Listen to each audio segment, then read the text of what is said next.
Se você fosse caçado por um tubarão pré-histórico gigantesco que não vai parar até devorar tudo em sua volta, o que você faria? Com certeza, a primeira coisa seria deixar o like e se inscrever no canal. Iremos acompanhar Jonas e seus amigos tentando sobreviver a um monstro dos mares. E eu vou apontar os erros cometidos, o que você não deveria fazer e tentar tomar melhores decisões para derrotar o Megalodonte e Mega Tubarão. Esses caras estão prestes a ver a maior aberração de suas vidas. Jonas é o capitão dos soldados que foram até o fundo do oceano resgatar os sobreviventes de um submarino que foi atacado por alguma coisa, deixando o veículo completamente destruído. Chegando lá, eles começam a resgatar os sobreviventes, já tendo salvo 9 pessoas. E pensando que a missão foi um sucesso, Jonas vê que não era bem assim ao encontrar mais um sobrevivente ferido. Então ele pega o cara e corre até o veículo de fuga, pedindo que seus homens se apressem, pois eles estavam em outra parte do submarino. Só que quando Jonas estava a caminho da cápsula de fuga, uma criatura marinha gigante se joga contra o casco do submarino, abrindo um rombo enorme, fazendo ele se encher de água aos poucos. Por isso, Jonas correu até a cápsula carregando o peso morto, e vendo que não teria como resgatar seus amigos, Jonas toma a decisão mais difícil de sua vida e vai embora, deixando seus soldados para morrer no fundo do mar. Heller até tentou impedi-lo, mas o Jonas o empurrou, fugindo pouco antes do submarino explodir. Muito tempo depois, conhecemos o Dr. Morris, um bilionário que sempre gostou de estudar a vida marinha, e por isso ele foi até uma base de pesquisa extremamente avançada de seu amigo Jong, para acompanhar uma missão que vai revolucionar o mundo. Na base, ele conhece a chefe de biologia Suin e a filha dela, a pequena Mei-Yin. Em seguida, eles descem até o nível inferior, onde podemos ver uma estrutura montada abaixo do oceano, com uma bela visão das criaturas do lado de fora. E depois de ficar admirado com tudo, eles seguem até a sala da missão, onde conhecemos a grande equipe de Jong, a engenheira Jax, o oficial médico Heller e o piloto do explorador remoto, o DJ. Todos eles são liderados por Mac. E nesse momento, você deve estar se perguntando sobre o que é essa tal pesquisa. E bom,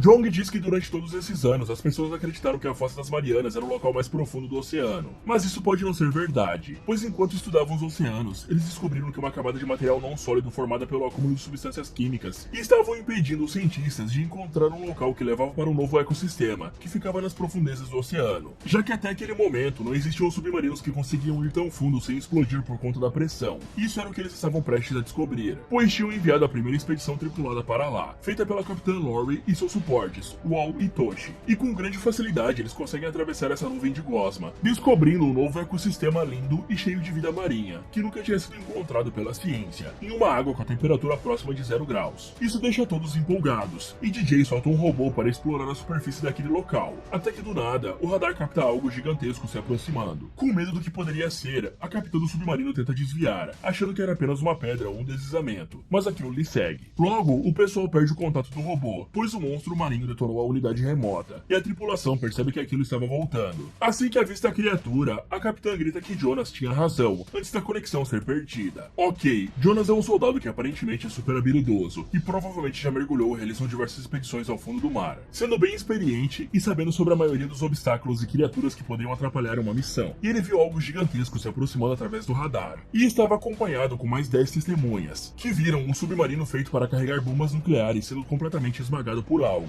E mesmo assim parecem não ter dado nenhuma credibilidade ao que Jonas viu, pois se tivessem, eles nunca enviariam uma tripulação a essa profundidade. E isso provavelmente nem seria necessário, pois já vimos que sinais de rádio podem ser captados nessa distância, pois estavam recebendo uma transmissão de vídeo e conversando com Lori através do rádio. Portanto, seria muito mais inteligente enviar robôs até lá para checar se era seguro antes de mandar pessoas se enfiarem numa zona abissal. E por falar em zona abissal, as profundezas do oceano têm esse nome devido ao fato da luz solar não chegar até lá, fazendo com que os peixes que vivem nos abismos sejam cegos como toupeiras. E como não tem luz, alguns tipos de peixes desenvolveram algo chamado bioluminescência, que é a capacidade de gerar luz através de reações químicas do corpo. Sabendo disso, assim que foram atacados, a tripulação poderia simplesmente ter desligado as luzes e os motores, já que andar com aquela árvore de Natal ambulante só iria chamar a atenção de todas as criaturas que vivem ali embaixo. Depois de apagar as luzes, era só ter esperado seja lá o que for essa coisa sair de perto para poderem fugir, até porque eles têm um radar para saberem disso. Mais tarde, Mac reúne todos para saber o que poderiam fazer para resgatar o trio, já que eles ainda conseguem captar os sinais vitais deles, e sabiam que o grupo estava vivo, mas que eles deviam ter apenas 18 horas antes do oxigênio acabar. E isso te lembra algo? Os cientistas começam a discutir o que poderiam fazer para ajudá-los, e Jax avisa que os danos foram muitos, e se tentassem rebocar o submarino, a pressão faria os tanques estourarem, finalizando o trio. Com isso, Mac fala que só tinha uma pessoa conhecida por fazer um resgate a mais de 10 mil metros de profundidade, Jonas Taylor. Só que ao ouvir esse nome, Heller se opõe a pedir ajuda pro cara, já que ele deixou seus companheiros para serem finalizados depois de alucinar com um monstro gigante por causa da pressão. Mas todos pedem que ele se cale, pois ouviram um relato de Lori e sabiam que Jonas não tinha ficado louco. Em seguida, vamos para para Jonas, que estava vivendo uma vida em paz na Tailândia, alugando um barco para os pescadores e bebendo até esquecer o trauma que viveu. Até que um dia ele volta para sua casa e avista um helicóptero parado perto dela. Então Jonas entra e se encontra com Mac e o Dr. John,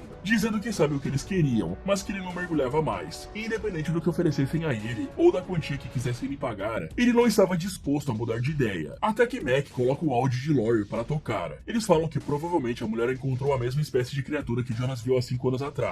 E como Lori era sua ex-mulher, ele queria salvá-la. O cara decide aceitar a proposta e mergulhar novamente, já que a gadice falou mais alto que o dinheiro. Enquanto isso, no fundo do mar, com muito esforço, o Al consegue ligar os computadores novamente, e aproveita a brecha para ver os vídeos do Derrota do Filmes para passar o tempo. E aí ele deixa o like, assim como você deve fazer. Deixe um like, galera, não custa nada e você ajuda a fortalecer o canal. Depois de conseguir botar os aquecedores para funcionar, Lori diz que isso lhes dava um pouco mais de tempo e esperança, já que em águas de quase 0 graus, o frio iria lhes finalizar em pouco tempo. Porém, Toshi não acredita que irão escapar, e decide escrever uma carta de despedida para sua esposa. Só que os outros dois tentam animá-lo, falando que logo alguém iria vir para salvá-los. Nesse momento, Lori se toca que estavam cometendo um erro, e pede que apaguem as luzes do submarino. Porém, já é tarde, e a criatura gigante se joga contra o veículo novamente, derrubando todos ainda mais fundo. E durante a queda, Lori acaba sendo perfurada por uma chave de fenda, deixando ainda menores as suas chances de sobreviver. Ok, agora a situação ficou extremamente complicada, mas ainda dá para sobreviver, já que eles conseguiram ligar o aquecimento e os computadores. Tem grandes chances do comunicador também ter voltado a funcionar, e sabendo disso, o trio poderia mandar uma mensagem para a base, contando exatamente o que viram, para ajudar todos a saberem contra que monstro estavam lutando, se bem que poucas coisas têm capacidade de acabar com um submarino nuclear, que é feito para aguentar uma pressão absurda. Afinal, a Fossa da Marianas tem aproximadamente 11 mil metros de profundidade, tendo uma pressão quase 1000 vezes maior do que a pressão atmosférica no nível do mar, se tornando inóspita para quase qualquer tipo de forma de vida. Ao menos era o que se pensava pelo visto, já que os peixes abissais habitam de 2 a 6 mil metros de profundidade. Então, os seres que vivem aqui têm grandes chances de serem novas espécies, ou algo considerado extinto até agora. Portanto, já que eles conseguem receber e enviar sinais para essa profundidade, o grupo poderia enviar uma sonda para tentar saber contra o que exatamente eles estavam lidando, e bolar um plano para finalizar ou afastar aquilo do submarino. Isso poderia ser feito usando as luzes da sonda, já que o monstro aparentemente só ataca aquilo que brilha, o que faz sentido levando em conta a profundidade onde ele vive. Quanto a Heller, além dele estar presente no dia em que Jonas viu o monstro, ele também deve saber que a humanidade só conhece cerca de 10% de todos os oceanos. Portanto, existem formas de vida lá embaixo que não fazemos ideia de que existem. Então, poderiam facilmente existir um monstro gigante e desconhecido lá embaixo. E por falar em monstro, essa falta de conhecimento deveria ter feito com que os engenheiros adicionassem alguma forma do submarino se defender, como um pulso elétrico, por exemplo, para torrar ou pelo menos afastar o que quer que encostasse no veículo. Voltando para a base, Heller mostra o vídeo do dia em que interrogou Jonas para Swain, depois que ele abandonou os outros, e o cara estava completamente transtornado, dizendo que viu algo forte e grande o suficiente para amassar a parede do submarino como se não fosse nada, e teve que escapar antes que todos morressem. Mas Heller diz que isso era loucura, e que ele foi um covarde em deixar seus amigos para trás, fazendo com que Jonas quase lhe desse uma boqueta na boca. Nesse momento, DJ entra na sala, falando que os sistemas perceberam um furo no tanque de oxigênio do submarino de Lori, e que a tripulação tinha pouco mais de 2 horas antes de morrer sufocada. Sabendo disso, desconfiada de que Jonas realmente não fosse surtar novamente, Sui ordena que arrumem um submarino para ela, pois a mulher estava determinada a resgatar todos antes que o pior acontecesse. Então ela se despede de sua filha, que fica extremamente preocupada, e embarca na missão, sem saber que está prestes a conhecer o maior monstro do oceano. Mais tarde, John chega na base com Jonas, e logo é informado que sua filha foi tentar resgatar o submarino sozinha, e Jonas se coloca a postos para ajudar. Mas Mac fala que antes, o cara teria que passar por uma consulta com Heller, que é super de boas. Jonas apenas ameaça encher o médico de porrada, e decide que não precisava de nenhum exame, pois iria salvar Lori e os outros. Ele vai até seu submarino, onde encontra a pequena Mein tentando pilotar aquilo para salvar sua mãe. Então Jonas lhe conforta, e descobre que o pai da garota deu uma pulada de cerca de leves. Mas depois disso, a menina pede que ele salve sua mãe, e Jonas promete que trará todos em segurança. Decidido a cumprir a promessa que fez a sua nova amiga, ele faz o impensável, e desvia a energia de vários sistemas, como o de suporte à vida para o motor, descendo extremamente rápido, mas ficando sujeito a desmaiar, já que a pressão dele estava caindo rapidamente, e seu nariz até começa a sangrar devido à alta pressão da água, tendo que desligar até a comunicação para poder descer mais rápido. Enquanto isso, lá embaixo, Swain finalmente chega até a tripulação e prepara um gancho magnético para pegá-los. Mas quando ia disparar, algo bate no seu veículo, lançando a mulher para longe e a deixando desnorteada. E aí ela percebe alguns tentáculos se enroscando na nave, e vê que estava sendo esmagada por uma lula colossal. Mas antes que o casco do veículo se rompesse, a criatura é finalizada por nada mais nada menos que um tubarão gigantesco, que come comeu a lula toda com praticamente uma mordida. Nesse momento, todos veem o que parece ser um megalodonte, mesmo que essa criatura tenha sido extinta há mais de 2 milhões de anos atrás. E aí Jonas pede que Swing desligue as luzes para não atrair o monstro, só que seu submarino demora para responder o comando, e quando o tubarão iria atacar novamente, Jonas decide chamar a atenção lançando diversos sinalizadores perto da criatura. Em seguida, ele ordena que Swing exploda os tanques para subir à superfície, pois seu veículo estava muito quebrado, e ela aceita, deixando a missão nas mãos de Jonas. Com isso, o cara acopla seu submarino ao outro, e fica feliz ao ver que apesar de ferida, sua ex-mulher estava bem. Então ele resgata Lori e Wall, mas percebe que o tubarão estava se aproximando,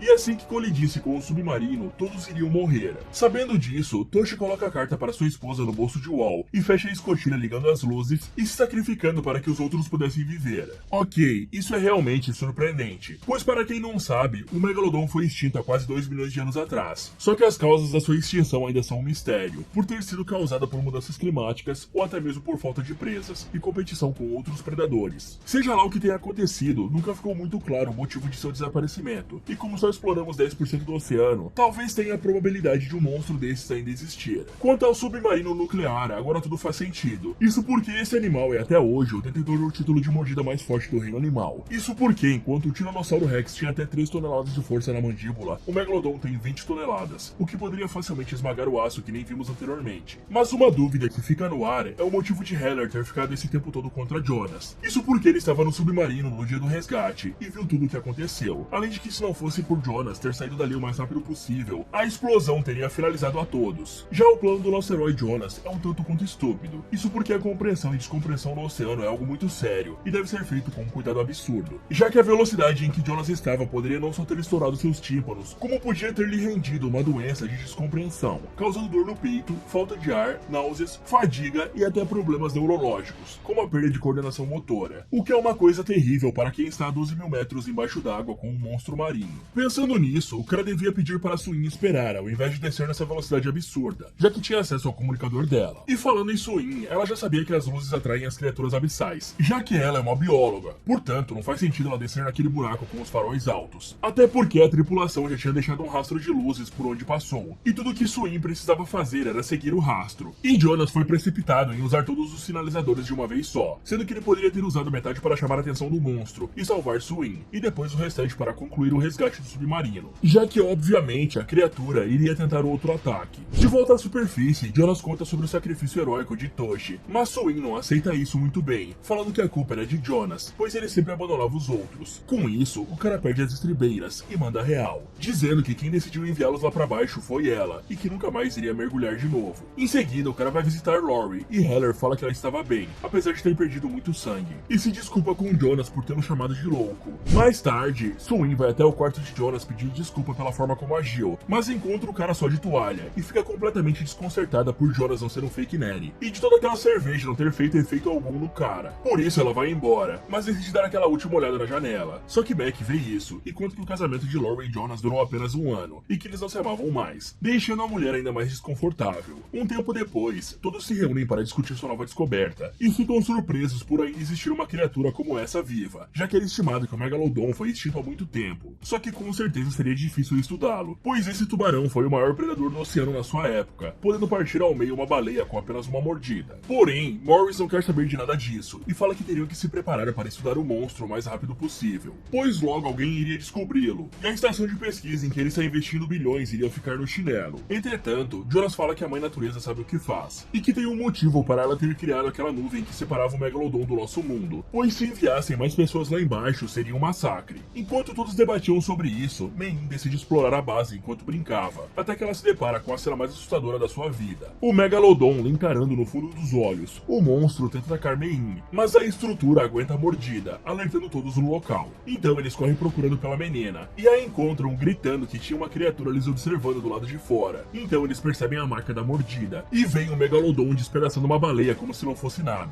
Bom, não faz o menor sentido esse tubarão gigante conseguir estar na superfície em tão pouco tempo, e com tanta facilidade. Isso porque na vida real ele sofreria uma descompressão grave, e morreria antes de chegar aos 2 mil metros. E para provar o meu ponto, vamos a um exemplo rápido. Vocês conhecem o peixe bolha, aquele peixe rosa e de pele lisa com a cara deformada? Então, saibam que aquela não é a sua aparência real. O motivo dele ser daquele jeito é justamente pela descompreensão, já que os pesquisadores o capturaram em uma gaiola e o puxaram tão rápido para a superfície superfície que sua pele literalmente desgrudou do corpo, e sua forma foi deformada pela pressão. A mesma coisa aconteceria com o Megalodon se ele subisse tão rápido para a superfície. Fora a temperatura que, em comparação à fossa das Marianas, seria equivalente a um forno para esse bicho. Essa mudança repentina de local deveria ao menos deixá-lo desnorteado, mas o animal parece não estar sentindo nada. Porém, isso não é de todo mal. Agora que ele está na superfície, deve ser bem mais fácil combatê-lo, já que o grupo poderia enviar torpedos ou até mesmo helicópteros com miniguns para fuzilar e explodir aquela coisa. Pois mesmo que seja um tubarão gigante, ainda é só um tubarão e pode ser finalizado. Já o vidro que eles usaram na base, que provavelmente não é vidro e sim policarbonato, está de parabéns, já que ele segurou uma mordida de 20 toneladas. Depois de ver a monstruosidade que libertaram no mar, o pessoal vai até a sala de comando discutir as opções, e Jax conta que aparentemente quando o Megalodon bateu no primeiro submarino, muito gás foi liberado, abrindo um baita buraco na nuvem congelante e criando uma passagem para aquela coisa. Mas isso só foi temporário, e o buraco já se fechou. Só que Jonas fala que aquilo era muito perigoso para ficar vivo, e diz que deveriam finalizar o animal, mas Suin é contra, pois poderiam aproveitar essa oportunidade para capturá-lo e finalmente estudar aquilo. Entretanto, a discussão é interrompida quando um dos funcionários percebe 3 sinais de SOS no mar, e eles entendem que o Megalodon já estava se divertindo, e pegam um barco para ir lá o mais rápido possível e resgatar as pessoas. Mas tudo que encontram são os destroços do barco e um bracinho. Aí eles veem a criatura nadando ali perto, e John sugere lançar um arpão envenenado no Megalodon, mas Morris e Suin são contra. E para capturar aquilo, o grupo iria precisar armar uma armadilha, mas até lá a criatura já teria fugido. Então o bilionário dá a ideia de colocar um rastreador no tubarão, mas Jong fala que se tentassem se aproximar no barco, iriam ser devorados. E aí Suin dá a ideia de se aproximarem nadando de um tubarão de 25 metros de comprimento. E como ninguém se oferece para nadar com o Megalodon dessa vez, Jonas aceita fazer o trabalho. E depois de se preparar com um arpão que chega no máximo 30 metros, o cara salta na água e nada em direção ao Megalodon. Até que algo inusitado acontece. A criatura mergulha, saindo do campo de visão de todos. E Jonas fica extremamente preocupado em virar lanchinho. Então ele começa a procurar o animal e avista ele se mexendo bem pertinho. Aproveitando a proximidade, o cara tira o arpão e consegue acertar a barbatana dorsal. Com a missão cumprida, o grupo começa a puxá-lo de volta para o barco com um cabo, mas fazem isso muito rápido, chamando a atenção do monstro que começa a perseguir Jonas. Com medo de perder o cara, eles ligam o barco na potência máxima e arrastam Jonas por um bom tempo. Mas por sorte, quando iria conhecer o Papai do Céu, ele é puxado para o barco e sobrevive. Ok, eu não sei se o Jonas é o homem mais corajoso que eu já vi ou o mais estúpido. Primeiro, que nem se o Jonas tomasse o soro do super soldado do Capitão América, ele iria conseguir alcançar aquela criatura nadando. Isso porque, apesar da velocidade do Megalodon não ser exata, já que ele está extinto, os cientistas estimam que ele pode nadar entre 10 a 20 km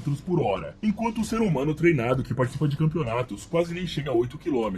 Isso supondo que o Jonas consiga alcançar essa velocidade. E se apenas se aproximar do bicho já é loucura, imagina atirar nele a apenas 30 metros de distância. Se ele te notar, você vai ser engolido mais rápido que um tira-gosto. A melhor coisa que eles poderiam fazer era ter jogado uma isca no oceano com um rastreador dentro. Assim, o monstro teria engolido isso e ninguém precisaria se arriscar. Além disso, o grupo deveria ter se preparado melhor e pedido para um helicóptero acompanhá-los durante a missão, para o caso de um deles cair da embarcação ou caso eles perdessem um tubarão de vista. Isso porque do céu todos teriam uma visão mais ampla e poderiam seguir a criatura sem preocupações. Já no barco, com a força que esse animal tem, ele poderia facilmente partir o barco ao meio com uma mordida, engolir ele inteiro ou até mesmo virar o barco, como ele fez com um dos pescadores. Portanto, ou esse pessoal gosta muito de adrenalina ou eles cansaram de viver. Mais tarde, eles têm outra ideia brilhante e Django prepara uma injeção no arpão, que iria liberar um tranquilizante forte o suficiente para capotar uma baleia. E o plano agora consiste em colocar Suin dentro de um tubo de policarbonato super resistente e atrair o Megalodon para que a moça pudesse acertá-lo com o arpão. Jonas até pede para ir no lugar dela, mas Suin fala que conhece a anatomia daquela coisa melhor que ninguém, e logo ela é colocada no mar. Então, Wall joga pedaços de peixes no mar para atrair a criatura, mas só chama a atenção de pequenos tubarões. Até que de repente, o monstro se joga contra a jaula e morde o tubo. Só que como estamos falando de um tubarão gigante, o animal consegue com facilidade puxar completamente o cabo e arrastar o barco por uns bons metros. Porém, Suin aproveita essa oportunidade para injetar o tranquilizante naquilo, fazendo a criatura soltar a jaula. Mas o tubarão não desiste e começa a engolir a gaiola. Vendo que sua amiga estava correndo um grave perigo, a Gadice fala mais alto novamente, e Jonas pula no oceano para salvar a moça. Então, para tentar ajudar, o restante do grupo lança uma isca no oceano para atrair o tubarão, e isso acaba funcionando. Só que com o balanço da gaiola, a máscara de oxigênio de Suin acaba se quebrando, deixando ela a poucos segundos de se afogar. Enquanto isso, na superfície, a parte do barco que segurava o fio de aço se quebra, acertando Jax e lançando ela no mar, e o Megalodon vem sedento para fazer um lanchinho. Mas Morris consegue resgatar a amiga no último segundo, fazendo com que o tubarão morda a isca e fique preso por um fio. Em paralelo, Jonas tenta desesperadamente abrir a gaiola, mas Suin já estava sem ar e acaba apagando. E num último mínimo esforço, o cara consegue abrir a gaiola e tirar a moça dali, mas o tubarão os percebe e se prepara para atacar. Por sorte, a criatura fica presa na armadilha antes de conseguir devorar os dois, e acaba apagando por conta do sonífero. Mas isso não impede o Wall de querer dar um mergulho também. Graças ao tubarão ter apagado, Jonas consegue levar Swing até o barco, onde Heller faz os primeiros socorros para ressuscitar a moça. Ok, é impressionante que todas essas mentes brilhantes juntas não tenham pensado que o tubarão poderia facilmente arrastar o barco ou puxar o fio, já que já foi demonstrado várias vezes que ele tem uma força avassaladora. Além disso, essa ideia pode dar muito errado. Isso porque, caso vocês não saibam, algumas espécies de tubarões possuem uma adaptação conhecida como respiração obrigatória, em que a água precisa fluir continuamente em suas brânquias para que eles possam obter oxigênio. Esses tubarões extraem oxigênio da água através das brânquias, e o movimento constante da água é necessário para garantir que haja uma troca de oxigênio e dióxido de carbono adequada. E como não temos informações suficientes sobre o Megalodon, talvez ele precise ficar em movimento constante, e na tentativa de sedá-lo, o grupo pode acabar fazendo ele morrer sufocado, e todo esse trampo seria em vão. E é extremamente difícil acreditar que uma bióloga que fala que sabe onde é o ponto fraco do tubarão tenha um incrível plano de mirar exatamente no único lugar que poderia incomodar um animal e fazer ele se afastar. Eu não sei como ela achou que mirar um laser no olho de um animal que provavelmente é sensível à luz seria uma boa ideia, já que atirar o veneno em qualquer lugar que não fosse a barbatana seria eficiente. Mais tarde, Swing finalmente acorda e aparenta estar bem. Logo que a moça se recupera, Jonas a leva até o lado de fora, para mostrar-lhe o tubarão gigante que foi morto e capturado, apesar de que eu confirmaria se realmente estava morto. E aí, o Wall começa a zoar com o cadáver daquela coisa, até que toma um susto e cai na água. Enquanto isso, Jonas mostra a mordida no vidro da base, e diz a Swing que a mandíbula daquele animal não combinava. Só que antes que pudessem comparar algo, um tubarão extremamente maior que o outro surge nas águas, engolindo o Wall e o outro tubarão. O peso desse animal é tanto que ele vira o barco, lançando todos na água, incluindo John, que acaba ficando inconsciente. Um a um, o pessoal vai subindo no casco do barco antes dele afundar, e todos ficam surpresos ao saberem que era mais de um tubarão que tinha vindo para a superfície. Então o Jonas resgata o Sr. Jong, enquanto Morris liga para a base contando sobre o outro animal e pedindo um resgate. Nesse momento eles notam que Jax e Heller ainda estavam no mar, e o doutor percebe que o tubarão estava se aproximando novamente. Então, num sacrifício heróico, ele começa a se debater para chamar a atenção do animal, sendo finalizado, mas salvando Jax. Com isso, DJ começa a surtar falando que todos os seus amigos estavam sendo mortos por aquela coisa, mas Beck não quer perder tempo se lamentando, e sobe em um bote salva-vidas incentivando os outros a fazer o mesmo. Mais tarde, os amigos percebem algo assustador, a monstruosidade estava lhes seguindo.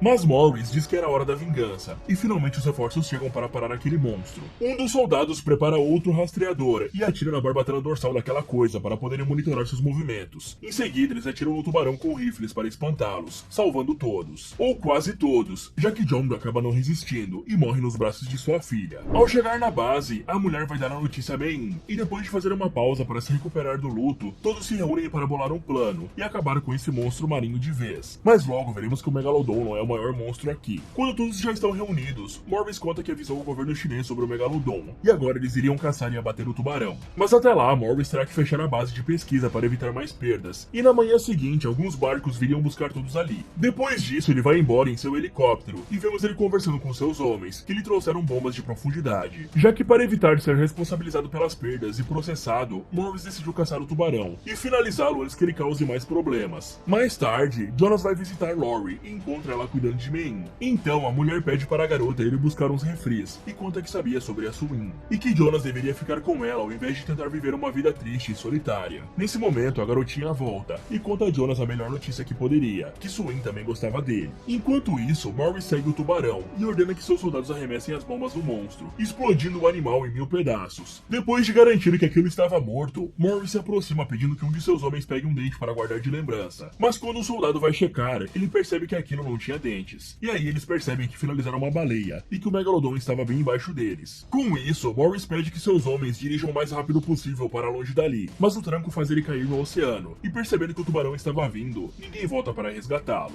E o cara é devorado ali mesmo. Bom, de fato, o sacrifício de Heller foi algo lindo e corajoso, mas bem burro também, já que se a dupla tivesse apenas arado tranquilamente até o barco, os dois poderiam sobreviver juntos, já que o tubarão é parcialmente cego e se guia pela vibração. Quanto a Morris, já deu para perceber que a vida marinha não é o forte do cara, já que baleias são completamente diferentes de tubarões, tanto no tamanho quanto no som que produzem, coloração e comportamento. Fora que do helicóptero daria tranquilamente para ter uma noção do que era aquele animal. Sua morte foi causada por pura burrice mesmo, pois poderia ser facilmente evitada com um pouco mais de atenção e uma equipe mais bem armada e preparada. E era muito melhor ele estar na aeronave do que naquele barquinho se expondo ao perigo. Na manhã seguinte, Mac descobre que Morris não ligou para ninguém, nem contou ao exército, e sabendo que aquele monstro poderia fazer muitas vítimas, Jonas decide liderar um ataque final contra o tubarão, pedindo que Mac lidere o grupo de resgate caso alguém saia ferido nesse combate. Em seguida, ele pede que Jax hackeie o sistema de satélites de Morris e encontre o Megalodon. Logo, todos estavam prontos para o combate final, e Mac informa que o exército não iria ajudar, pois falar de um tubarão pré-histórico gigante soava como um trote. Um tempo depois, Jax consegue triangular a posição do animal e descobre que ele estava indo em direção a Sanya Bay, uma das praias mais populosas do mundo. Então, vendo que isso iria dar ruim, eles bolam um plano brilhante para finalizar a fera. A primeira coisa seria usar o som de uma baleia para atrair o Megalodon e afastá-lo da praia, levando ele até um arquipélago onde poderiam usar os submarinos para explodi-lo sem preocupações. Enquanto tudo se preparavam, o Megalodon chega a Sanya Bay e acaba esbarrando em uma âncora, que retira o rastreador do seu corpo, e aí ele se prende em algumas correntes, arrastando vários pallets com ele e alertando todos de que tinha um tubarão gigante na área. Só que aí já era tarde. O monstro faz várias vítimas, atacando muitas pessoas e tocando terror, até que ele ouve o barulho de baleia gerado pelo barco e abandona as pequenas presas para ir atrás de algo que realmente iria encher a sua pança. E aí Swing e Jonas se preparam para lutar contra aquela coisa, mas o tubarão pega os dois de surpresa, quebrando a formação. Então Jonas começa a chamar a atenção do monstro, tentando escapar de sua mordida fatal, desviando por entre as rochas para não ser uma presa fácil. Mas o monstro era esperto e quase conseguiu pegar o cara, fazendo ele quebrar o lado do submarino tentando desviar. Quando sai das rochas, ele leva o tubarão até Swing, pedindo que ela atire. E então eles acertam o primeiro torpedo, ferindo e desnorteando o monstro. Nesse momento, vários helicópteros da mídia aparecem para filmar o grande confronto do homem contra o Megalodon, mas um deles se distrai colidindo contra o outro, fazendo as duas aeronaves caírem, e um deles acaba acertando o navio, fazendo a tripulação cair do barco. Então, Jonas pede que Swing vá ajudar os outros enquanto ele distrai o Megalodonte. E aí Swing vai até a superfície, usando seu submarino para tirar todos da água, e vendo que seus amigos agora eram presas fáceis para o monstro, Jonas decide que era hora de acabar com a brincadeira, e parte para cima do tubarão para enfrentá-lo no mano a mano. Na tentativa de ferir o monstro, Jonas usa o lado danificado do submarino como uma lâmina, cortando o tubarão de ponta a ponta e causando um grande ferimento. Mas obviamente isso deixa a criatura irritada, e ele ataca mordendo o submarino e destruindo ele como se fosse nada. O que o Megalodon não esperava era que Jonas iria saltar para fora no último minuto. Em uma última tentativa de ganhar a luta, Jonas usa os destroços do submarino para perfurar o olho da fera, deixando ela completamente vulnerável. Mas antes que o Megalodon pudesse contra-atacar, o sangue dele atrai um monte de tubarões menores, que começam a devorar a criatura, se tornando os verdadeiros heróis. E antes que Jonas virasse parte do menu, Swing aparece para resgatá-lo, e todos saem do oceano vitoriosos, provando que a humanidade sempre vai estar no topo da cadeia alimentar.